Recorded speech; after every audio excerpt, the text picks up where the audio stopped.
पति, पत्नी और नौकरानी। शीतल और अभिमन्यु की शादी को 5 साल हो चुके थे, लेकिन अभी तक उनका कोई बच्चा नहीं हुआ था। इसकी वजह से शीतल और अभिमन्यु परेशान रहते थे, लेकिन उन दोनों से ज्यादा परेशान थी शीतल की सास, यानी अभिमन्यु की माँ जानकी देवी। जानकी देवी चाहती थी कि जल्दी से जल्दी उनकी गोद में पोता या पोती आ जाए, और इसीलिए वो अपनी बहू शीतल को लेकर एक दिन हॉस्पिटल पहुंची। डॉक्टर मैडम, जरा ठीक से चेक करके बताइए ना, कई बड़े बड़े डॉक्टर को दिखाया है, लेकिन मेरी बहू माँ ही नहीं बन पाती। मैंने शीतल को बहुत अच्छे से चेकअप किया है। देखिए, बात यह है कि शीतल के अंदर माँ बनने की कैपेसिटी नहीं है। ये आप क्या कह रही हैं डॉक्टर साहब? कोई तो इलाज होगा ना, कोई दवाई दे दीजिए।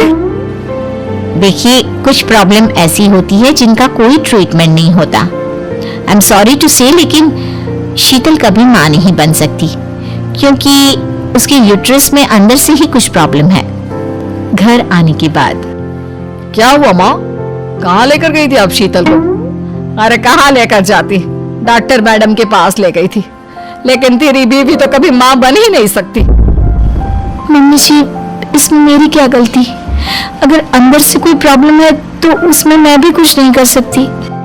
जानती हूँ, यह बात डॉक्टर के मुंह से सुन चुकी हूँ। अब दोबारा मेरे सामने इस बात का गाना मत गा। अरे माँ, परेशान होने की जरूरत नहीं है, हम सोचते हैं ना कुछ। अरे क्या सोचेगा तू? जब डॉक्टर कह चुका है कि तेरी बीवी माँ नहीं बन सकती, तो बता क्या सोचेगा तू? कहाँ से लाएगा बच्चा? माँ, ये तो मैं भी नहीं जानता। अभिमन्यु, क्यों ना हम अनाथ आश्रम से एक बच्चा गोद लिया है? क्या फर्क पड़ता है बच्चा हमारा हो या गोद लिया हुआ? हाय, बड़ी बातें बनाने वाली, क्या फर्क पड़ता है? अरे क्यों फर्क नहीं पड़ता? मुझे इस वंश को आगे बढ़ाने के लिए मेरे बेटे का खून चाहिए, किसी दूसरे का नहीं। लेकिन माँ, आप जानती हैं कि ये अब पॉसिबल नहीं है। मैं कुछ नहीं जानती। मैं किसी पराये की औलाद को इस घर में अपना पोता या पोती बन के बढ़ता हुआ नहीं देख सकती। मेरा वंश मेरे बेटे के खून से ही आगे बढ़ेगा। लेकिन मम्मी जी, ऐसा कैसे हो पाएगा? आप अच्छी तरह जानती है ना, मेरा और अभिमन्यु का बच्चा नहीं हो सकता। तो मैं अपने बेटे की दूसरी शादी करवाऊंगी, और अपनी दूसरी बीवी से यह मुझे बच्चा पैदा करके देगा। ये आप क्या कह रही हैं माँ? मैं किसी और से शादी नहीं करने वाला। मेरे रहते हुए आप अभिमन्यु की शादी किसी और से करवाएंगी? मम्मी जी, आप ऐसा कैसे कर सकती हैं? तू बस देखती जा बहू, मैं ऐसा कैसे कर सकती हूँ। कुछ दिनों के बाद, अभिमन्यु, मैंने तेरे लिए लड़की ढूंढ ली है।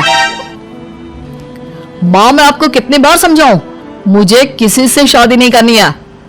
पहले मेरी बात सुन।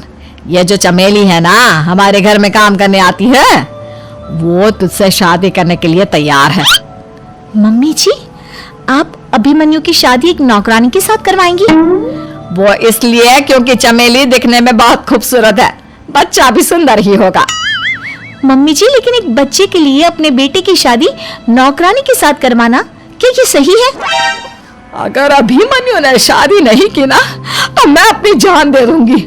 अब देख लो, अगर तुम्हें अपनी माँ की जान प्यारी है तो तुम्हें इस नौकरानी के साथ शादी करनी ही होगी।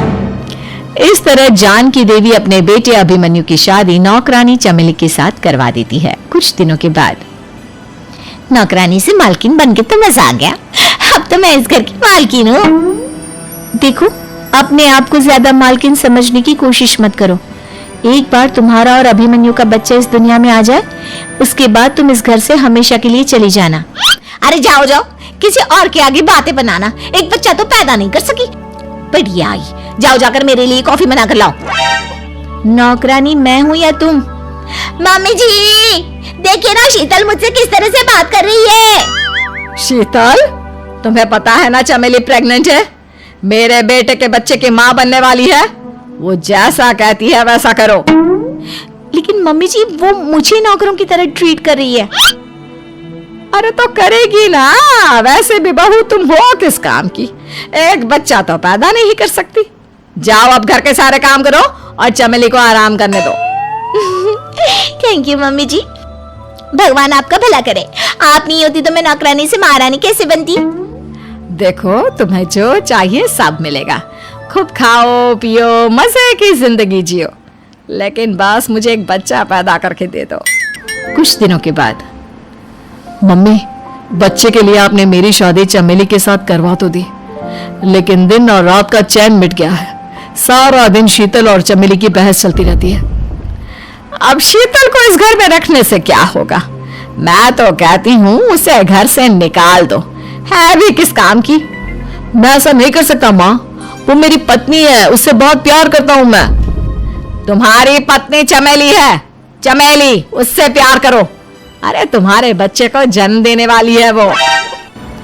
अभिमन्यु, मैं खुद ही इस घर से चली जाती हूँ। वैसे भी अपने ही घर में नौकरों की तरह रहकर परेशान हो चुकी हूँ। घर की नौकरानी मेरे ऊपर हुक्म चलाती है, वो तुम्हारी पत्नी बन चुकी है। अब मेरा इस घर में क्या काम? अभिमन्यु के बार बार रोकने पर भी शीतल उस घर से चली जाती है। कुछ दिनों के बाद चमेली एक बच्चे को जन्म देती है। भगवान ने मेरी सुन ली, मेरे बेटे का घर भर गया, उसका अपना बच्चा इस दुनिया में आ गया। मम्मी जी, बच्चे को हाथ लगाने से पहले मेरी एक शर्त सुन लो। तुम कहना क्या चाहती हो चमेली? आपकी मम्मी को बहुत शौक था ना अपने पोते को खिलाने का। अब देखो, इस दुनिया में हर चीज की कोई ना कोई कीमत तो होती है। तुम अपनी आधी प्रॉपर्टी मेरे नाम कर दो, बच्चा तुम्हारे नाम। अरे लेकिन मैंने अपने बेटे से तुम्हारी शादी करवाई है, अब ये सौदेबाजी कहाँ से आ गई? जो औरत अपनी बहू को घर से निकाल कर एक नौकरानी के साथ अपने बेटे की शादी करवा दे, वो तो सौदेबाजी कर ही सकती है ना। उसका कैसे भरोसा कर सकते हैं? मुझे बस आप लोगों की प्रॉपर्टी चाहिए, उसके बाद ही बच्चे को आप हाथ लगा सकते हैं। मैंने कहा था ना मम्मी, आप गलत कर रही हैं। देखिए, उसका नतीजा आपके सामने है। जब शीतल को पता चलता है कि अभिमन्यु और चमेली का बच्चा दुनिया में आ गया है, तो वो अपने घर पहुंचती है।